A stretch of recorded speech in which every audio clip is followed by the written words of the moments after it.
Mida keneged mida, mesure contre mesure. Connaissez-vous cet axiome rabbinique selon lequel la rétribution divine est en exacte réciprocité de l'acte rétribué, pour le bien comme pour le mal? Chers amis, dans la paracha de cette semaine, parachat Behar, la Torah nous ordonne de ne pas léser son prochain par les actes comme par les paroles. Le Midrash écrit qu'il est interdit de répondre à un pauvre qui nous demande de l'argent en lui disant « Mais pourquoi tu ne travailles pas ?»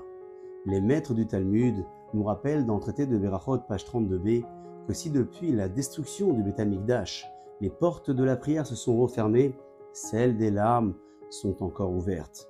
Tout homme fera extrêmement attention à ne pas faire pleurer son épouse, et toute femme également fera extrêmement attention à ne pas faire pleurer son époux, et ainsi également les uns vis-à-vis des autres. Le Ben Ishraï racontait l'histoire de cet homme très riche qui avait été tué par son cocher qui voulait s'emparer de sa richesse.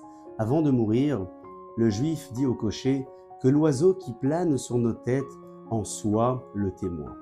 Quelques années plus tard, le cocher est devenu très riche et a été élu comme vice-roi. Un jour, le serveur leur apporte à table un bon plat de volaille.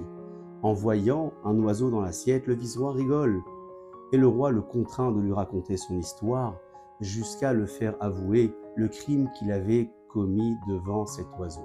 Il décide alors de le pendre et d'attribuer sa richesse à la famille de ce juif, mesure contre mesure. À très bientôt et Shabbat Shalom.